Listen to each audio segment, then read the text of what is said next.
안녕하세요, 가영입니다. 오늘은 저희 구독자분이 컨텐츠 추천을 좀 해주셨어요. 지영민 선수님과 두 치어리더님 사이에 일어났던 일, 그 사건 여자의 시선으로 다뤄달라. 사실 저도 여자다 보니까 그런 연애 컨텐츠 굉장히 흥미롭게 보고 있습니다.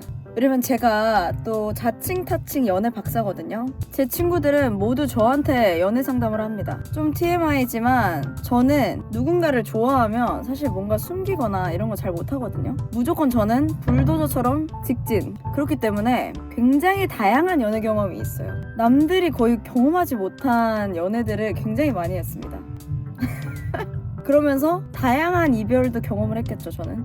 이 사람의 심리를 파악하는 것, 연애 상황에 대한 객관적인 고찰, 그런 감각들이 굉장히 발달되어 있다. 자, 먼저 얘기를 하기 전에 하나 짚고 가자면, 이제 팔무회 분들과 함께하는 컨텐츠들이 다 이제 방송이란 걸 알고 있죠. 유튜브 하나의 컨텐츠, 하나의 방송이란 걸 알고 있습니다. 근데 어쨌든 이 영상은 과몰입했을 때, 내가 이 상황에 과몰입했을 때로 설명을 드리는 거예요. 괜히 이걸로 댓글에서 아니 딱 봐도 짜고 치는 콘텐츠인데 진지하게 이 사람이 어떻고 이런 거를 왜 찍냐, 또 이런 얘기가 나올까봐 그냥 한번 말씀드리는 겁니다. 어쨌든 여자의 시선에서 이 상황을 내가 과몰입했을 때 어떤 분석을 할 수 있을까에 대한 영상이니까요. 그냥 재미로, 여러분들 드라마 보는 것처럼요, 그냥 재미로 보시는 거예요. 자, 지금부터 진짜로 한번 과몰입에 들어가 볼 건데, 그러려면 이 사람들의 서사를 파악하는 게 제일 중요하죠. 우선은 이 지영민 지영민 선수와 작두 치어리더님, 이두공주 치어리더님은 팔무회라는 게 처음 만들어졌을 때 그 영상부터 이 세 분은 만나게 됩니다. 이때 마지막을 보시면 지영민 치어리더님이 여자친구가 있는 상태로 출연을 하셨음에도 불구하고 가장 마음에 드는 치어리더님으로 작두 치어리더님을 뽑게 되죠. 이게 지금 무슨 말이에요? 번호를 물어볼까 하다가 방송이니까 참았다? 자, 어쨌든 이때부터도 지영민 선수님이 굉장히 작두 치어리더님을 마음에 들어한 그 모습을 엿볼 수 있죠. 왜냐면 이 앞에 부분에 둘이서 살짝 팔씨름을 하는 장면이 나온단 말이에요. 우선은 스킨십이 들어갔고 1번 팔씨름 해보니까 이분 반전 매력인데 어느 정도 힘을 좀 쓸 수 있는 여자구나. 그 모습에 살짝 반했다. 심지어 워낙 말도 잘하시고 발랄하시잖아요. 요런 성격 안 좋아할 남자 없습니다. 물어보잖아요. 누구일 것 같냐. 근데 작두 치어리더님도 느낀 거죠. 이 남녀의 눈빛의 마주침, 그 기류, 그 분위기, 이거 솔직히 모르는 사람 없어요. 누군가 진지하게 작두님을 마음에 들어 합니다라고 했을 때 불금맨님이라고 했던 거는 다른 분들을 대하는 것과 나한테 대하는 게 약간 다르다라는 거를 느꼈기 때문에 이렇게 바로 답변이 나올 수 있었던 겁니다. 자, 이제 그 다음번 만남이죠. 사실 요때도 여자친구가 있는 상태란 말이죠. 있는 상태로 요렇게 이제 말을 합니다. 근데 여기서 주목해볼 점은 이제 작두 치어리더님도 저런 모습이 좀 귀엽다, 저 귀엽긴 해, 이런 거는 뭔가 방송으로 살리려는 느낌보다는 무의식 중에 나온 말이란 말이에요. 자, 그리고 이 다음에 이 두 분이서 싱글렉을 연습을 한단 말이에요. 제가 느끼는 이 두 사람의 진전은 바로 요 싱글렉을 가르쳤을 때라고 생각합니다. 이 젊은 청춘 남녀들의 만남에서 가장 불을 지핀 건 제가 봤을 때는 요 싱글렉을 같이 연습하면서 어쩔 수 없이 나온 요런 스킨십들. 사람 마음이란 게 별 생각 없는 사람과 우연히 팔짱을 끼게 됐다든지 뭐 포옹을 하게 됐다, 사람 마음을 흔들어 놓습니다. 제가 봤을 땐 이 두 사람이 그 전까지는 그냥 말로만 적당한 호감을 표현했지만 요 싱글렉을 가르쳐주는 장면에서 정말로 이 사람 괜찮다라는 생각이 들지 않았을까라고 저는 추측하고 있습니다. 그리고 심지어 작두님이 또 싱글렉을 되게 잘 버티셨단 말이죠. 아마 여기에서 한 번 더 매력 포인트가 되지 않았을까. 그리고 본격적으로 불이 지펴진 게 그 다음 치어리더 컨텐츠에서 헤어지고 정말 솔로로 지영민 선수님이 다시 나오게 되죠. 변함없는 작두님에 대한 마음을 드러냅니다. 그리고 여기서 또 재밌는 장면이 나오는데 이제 이두공주님이 이때 질문을 받고 싶다. 그래서 불금의 선수님이 남자친구 있으십니까? 없다. 요런 장면이 또 나오게 되죠. 요거는 지금 생각해보면 재밌는 장면이지만 정말 이두공주님께 마음이 있어서는 아닙니다. 저건 진짜 그냥 가볍게 질문한 거예요. 이때 불금매 선수가 남희철 선수님이랑 싸우고 난 뒤에 정말 화제가 됐었던 남희철 선수님을 KO시키고 작두님께 바로 케이지를 넘어서 달려가서 불금매 세레머니를 한 뒤에 작두님에게 데이트 신청을 하게 됩니다. 솔직히 보고 굉장히 멋있었어요. 내가 격투기 선수로서 확실하게 상대방을 이긴 뒤에 링 위에서 데이트 신청을 했단 말이에요. 이거 안 좋아할 여자 없습니다. 작두님, 정말 이전까지는 별 생각 없을 수 있었겠지만 이 10,000명이 모인 인스파이어 아레나에서 잘생긴 연하남이 경기를 화끈하게 이기고 나한테 데이트 신청을 했다? 10,000명 앞에서. 작두님의 성격 자체도 보통 남들 앞에서 주인공이 되시는 성격이란 말이에요. 근데 지금 저 연하남이 날 주인공으로 만들어줬단 말이에요. 저 순간만큼은 작두님의 마음이 굉장히 두근거렸을 거라고 확신합니다. 아닐 수가 없습니다. 많은 사람들이 이 두 분의 데이트 컨텐츠를 굉장히 바라고 있었죠. 저조차도요. 근데 여기서 이두공주님이 나오게 됩니다. 이 솔로 지역 컨텐츠가 사실상 지금의 상황을 만들어낸 컨텐츠인데 이 컨텐츠를 들어가기 전에 이 MBTI를 기반으로 이 세 분의 이 심리 상태와 연애 특성을 한번 분석을 해보는 거죠. 우선 첫 번째, 지영민 선수님 ESTP입니다. 자, ESTP의 연애의 특징은 뭐냐면요. 굉장히 충동적이다. 사람을 사람으로 잊는다가 가능한 사람이에요. ESTP들과 오래 연애를 하기 위해서는 최대한 질리는 상황을 만들면 안 돼요. 그렇기 때문에 작두 치어리더님이 오셨을 때 지영민 선수님의 겉모습은 당황이었지만 사실상 이 마음은 이미 이두공주님과 청국도를 생각하고 있었다는 거예요. 전혀 작두 치어리더님이 오셨다고 해서 작두 치어리더님한테 갈 생각이 없었다는 거예요. 왜냐? 이미 이 사람은 새로운 도파민을 찾았거든요. 아까 말씀드렸죠. 충동적이다. 이미 이두공주님이 이 사람한테 더 큰 도파민인 거야. 사실상 마음은 이미 정해놨었다. 다음, 작두 치어리더님의 MBTI는 ENTP입니다. ENTP의 특징은 뭐냐면요. 무조건 내가 좋아하는 사람, 내가 꽂힌 사람이어야 된단 말이에요. 그래서 아까 앞에 영상을 보시면 작두 치어리더님에게 플러팅을 했지만 작두 치어리더님은 그렇게까지 큰 반응 하지 않았어요. 물론 여자친구가 있는 것도 영향이 있었겠지만 근데 언제였냐. 10,000명 앞에서 나를 주인공으로 만들어줬을 때 그때 작두 치어리더님도 이 사람이 마음에 꽂혔단 말이에요.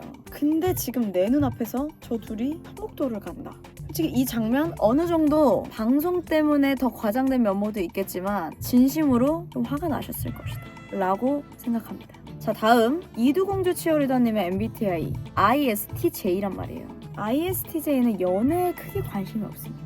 연애에 크게 관심이 없는데 책임감이 강한 스타일이에요. 내가 이 사람을 찍었다 그러면은 그 사람이어야 되는 거죠.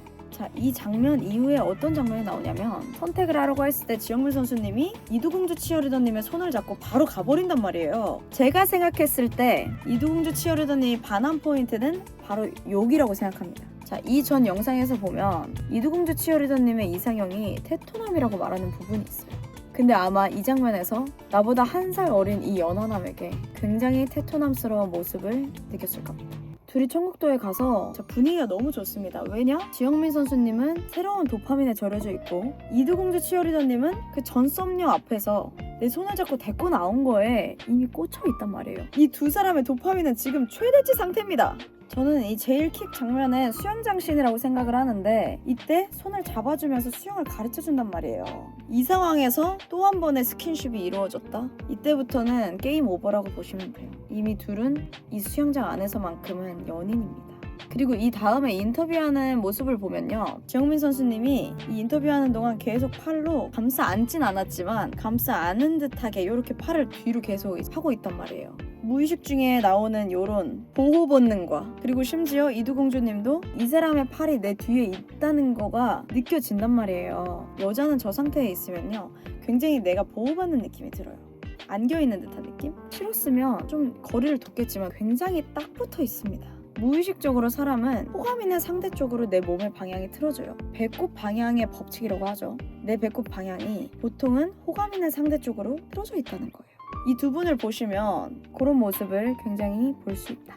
이 장면을 보면 이두공주 치어리더님이 한번 살짝 던진단 말이에요. 만약에 작두 언니가 한번 얘기를 하자면 어떻게 하겠냐. 요건 한 번 더 이제 확인을 하는 절차라고 볼 수 있죠.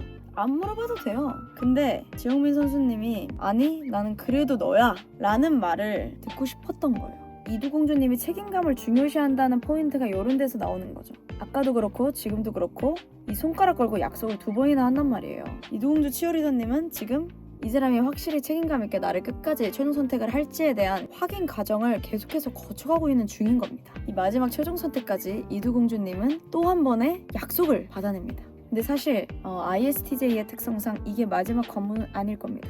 왜냐면 이미 전 넘버링에서 이긴 다음에 10,000명 앞에서 작두님에게 공개 데이트 신청을 했던 전적이 있단 말이에요. 그럼 이두공주님 뭐라고 생각하겠어요? 나도 이 사람이 경기에서 이긴 다음에 데이트 신청을 받을 수 있지 않을까라는 생각을 안 할 수가 없어요. 그리고 또 이 마지막 장면도 중요하죠. 다른 사람들은 커플이 돼도 뭐 별거 없었어요. 근데 이 두 사람은 손깍지를 끼고 퇴장을 했습니다. 더 포인트에서 저 두 사람 진짜로 마음이 좀 있을 수 있겠는데? 라고 좀 의심을 했던 포인트였고, 그리고 이제 실제로 붉은매 선수가 TLJ 선수를 이긴 다음에 이두공주님에게 데이트 신청을 하게 되죠. 다시 사이판 가자. 여기에서 이제 그 이두공주님의 책임감에 대한 확인 절차가 완성이 되는 겁니다. 개인적으로 제가 남자한테 배신을 좀 많이 당한 스타일이라서 작두님의 마음이 좀 이해가 되더라고요. 나 좋다며 지금까지 치어리더 컨텐츠 하는 동안 계속 나를 좋다고 했는데, 심지어 이 사이판도 나와 당신의 서사 때문에 만들어진 공간인데 그 공간에서 다른 여자와 손깍지를 잡고 최종 커플이 됐단 말이에요. 컨텐츠가 아니라 지금까지 정말로 제가 배신당했던 것들이 생각나면서 좀 감정이입이 되더라고요. 그래서 제가 마무리를 하면서 생각해보는 거는 아직 몇 가지의 애매한 포인트들이 있습니다. 우선 첫 번째, 지영민 선수님의 MBTI ESTP 제일 큰 특징이 뭐냐면요, 마음이 없으면 여우고 진짜로 마음이 있는 상대 앞에서는 고장이 난다는 특징이 있어요. 근데 지영민 선수님이 지금까지 보여준 모습들이 전부 다 팍스였단 말이에요. 누가 봐도 팍스. 그렇기 때문에 솔직히 아직까지는 지영민 선수님의 마음이 엄청 크진 않다. 물론 이 사람이 굉장히 나에게 도파민을 주고 즐겁지만 아직까지는 잘 모른다. 그리고 이두공주님 입장에서는 불안할 거예요. 책임감을 중요시하는 사람인데 지금 눈앞에서 전에 데이트했던 사람과의 약속을 버리고 나한테 왔단 말이에요. 물론 좋지만 더 예쁘고 어린 치어리더가 들어왔다? 그럼 이 사람 마음이란 게 굉장히 불안할 수밖에 없습니다. 굉장한 불안감 속에서 연애를 해야 된다는 겁니다. 요런 애매한 포인트들이 있고, 개인적으로는 좀 감정이입이 돼서 작두 치어리더님을 응원하게 되더라고요. 하지만 작두 치어리더님은 오히려 좋습니다. 이 기회를 통해서 한 번 더 내가 주인공이 됐으니까요. 어쨌든 이번에는 제가 좀 새롭게 여자의 시선에서 요즘 일어난 이 연애 콘텐츠를 한번 다뤄봤는데, 이 사람의 심리를 파악하고 연애 상담 해주는 게 참 재밌더라고요. 그리고 이번에 치어리더 콘텐츠를 참 몰아보면서 치어리더분들 굉장히 부럽더라고요. 저도 저런 거 잘할 수 있거든요. 언젠가 저도 저런 콘텐츠를 한번 해보고 싶네요. 어쨌든 다음에도 재밌는 콘텐츠로 한번 돌아와 보도록 하겠습니다. 그럼 안녕.